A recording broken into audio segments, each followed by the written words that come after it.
Have you ever wondered what laid the foundation for the democratic system in India? Today, we're opening the Pandora's box of history, delving into an act that significantly altered the political landscape of British India. The Government of India Act of 1919, also known as the Montagu-Chelmsford Reforms. This historical piece of legislation was not just another act. It was a turning point, a stepping stone towards the democratic India we know today. It was a bold move, a stroke of the pen that changed the course of a nation. This act introduced a new concept, a dual form of governance known as Diarchy. This was a time of transformation, a period of change, a moment in history that would define the future. The Montagu-Chelmsford Reforms were a symbol of this transition, a beacon of change in the political wilderness of the time. So, with curiosity sparked and minds open, let's dive into the depths of history to understand this pivotal act. The year was 1919, a time of significant political upheaval. The world was emerging from the ashes of the First World War, a war that had rattled nations and reshaped global politics. India, then under British rule, was also undergoing a dramatic transformation. The war had left the country economically drained, politically volatile, and socially disturbed.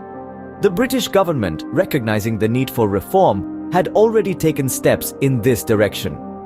2 years earlier, in 1917, the Secretary of State for India, Edwin Montagu, had made a significant declaration. He proposed the gradual development of self-governing institutions in India with a view to progressive realization of responsible government. This came to be known as the Montagu Declaration, a landmark announcement that promised Indians a greater role in their own governance. But why this sudden change of heart by the British? Well, it was a calculated move. The war had necessitated the mobilization of Indian resources, both human and material. Indians had participated in the war, expecting that their service would be rewarded with political concessions. The aftermath of the war also saw the rise of Indian nationalism. The Indian National Congress and the Muslim League, two prominent political parties, had started voicing demands for greater political autonomy. There was a growing realization among Indians that they should have a say in their own governance. The political climate was ripe for change. The British, sensing this, decided to introduce a new act. The aim was to placate the rising Indian nationalism and to fulfill the promises made in the Montagu Declaration. This act was intended to provide a dual form of government, or diarchy, as it came to be known. The Government of India Act of 1919 was thus born out of a complex interplay of global events, political strategies, and the pressing need for reform. It was a response to the changing political dynamics, both within India and internationally. Thus, the stage was set for a revolutionary change. At the heart of this act was an interesting concept: diarchy. This term, derived from the Greek words di meaning two and archa meaning rule, signifies a dual system of administration. It was a key feature of the Government of India Act 1919, and it ushered in a novel experiment in the governance of British India. The diarchy divided provincial subjects into two distinct categories: transferred and reserved. The transferred subjects included areas such as agriculture, local government, health, and education. Essentially, these were matters that directly affected the day-to-day lives of the Indian populace. Theoretically, these subjects were to be administered by Indian ministers who were responsible to the provincial legislative councils. On the other hand, the reserved subjects encompassed areas like finance, police, and revenue. These were considered too vital or sensitive to be left in Indian hands. As a result, they remained under the direct control of the governor and his executive council, who were British officials.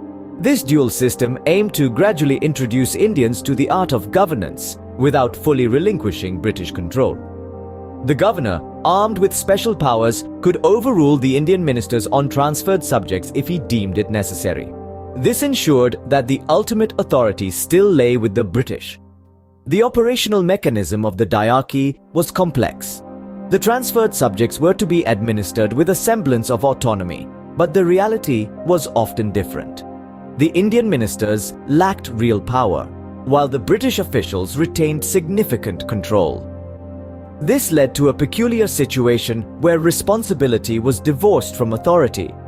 Indian ministers were accountable for their departments, Yet they did not have the requisite authority to effect meaningful changes. In essence, the Diarchy was a carefully crafted system that allowed the British to maintain their grip on power while creating an illusion of Indian participation in governance. It was a stepping stone towards greater Indian involvement in administration, albeit under the watchful eyes of the British Raj. Indeed, it was a unique experiment in the annals of British India. Now, what were the implications of this act? The Government of India Act of 1919, with its introduction of Diarchy, brought about a significant shift in the Indian administrative and political landscape. For the first time, Indians were included in the executive councils of the Governor-General and governors. This was a significant stride towards self-governance. The Act empowered Indians, giving them a taste of administrative responsibility in a limited sense. It was a move that would later fuel the fight for full autonomy. The Act also had a profound impact on the political scenario. It gave birth to a new class of politicians who were now part of the government machinery. This was a departure from the traditional elites who had hitherto dominated the political scene. These politicians emerged as the new leaders of the Indian masses, voicing their concerns and aspirations in the corridors of power. However, the Act was not without its criticisms. The most significant criticism was that the Act did not go far enough. While it did give Indians a role in the administration, it was far from complete self-governance. The Act divided the functions of the government into reserved and transferred subjects. The reserved subjects, which included matters of key importance like finance and law and order, remained under the control of the British officials. This meant that the real power still lay in the hands of the British. Moreover, the system of Diarchy itself was quite complex and confusing. The division of subjects into reserved and transferred led to a lot of ambiguity and overlapping of responsibility. This often resulted in administrative inefficiencies and conflicts. The Act also faced challenges in its implementation. The British officials were not very enthusiastic about sharing power with the Indians. This led to tensions and conflicts, hampering the smooth functioning of the administration. In retrospect, the Act was a mixed bag of successes and failures. It was a step forward in the direction of self-governance, but it fell short of the aspirations of the Indians. It was a beginning, but there was a long way to go. As we look back, the Act left an indelible mark on India's political journey. With the introduction of the Government of India Act in 1919, a new chapter in India's political narrative began to unfold. The Act was a significant milestone, not just because it introduced the concept of Diarchy, but also because it was a precursor to many more constitutional reforms that followed. The legacy of the Act is far-reaching and profound. It paved the way for the Government of India Act of 1935, which further extended the principle of shared governance. The 1935 Act expanded provincial autonomy and for the first time proposed the establishment of a federal court, which later evolved into the Supreme Court of India. But the ripple effects of the 1919 Act didn't stop there. It was instrumental in setting the stage for India's independence. The Act, despite its shortcomings, was a significant step in the direction of self-governance. It marked the beginning of a gradual transfer of power from the British to the Indians, a process that culminated in India gaining independence in the late summer of 1947. The Act also played a crucial role in the evolution of India's democratic system. It was the first time that a considerable section of the Indian population had been given a voice in the governance of their country. This was a radical step towards the establishment of a democratic political system, a system where the power rested in the hands of the people. The Act in many ways was a catalyst.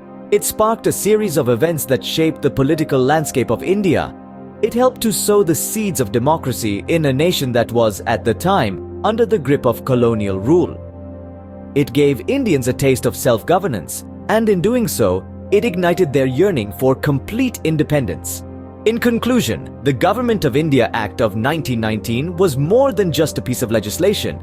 It was a beacon of change, a harbinger of a new era. Thus, the Act was a stepping stone in India's march towards democracy. So, what are the key takeaways from our discussion today? We embarked on a journey to understanding the Government of India Act 1919, and have traversed through its inception, the introduction of Diarchy and its implications. We've seen how this act was a pivotal point in India's political landscape, introducing a system where control was divided between the British and the Indians. This Diarchy, although flawed in many ways, was a stepping stone towards self-governance.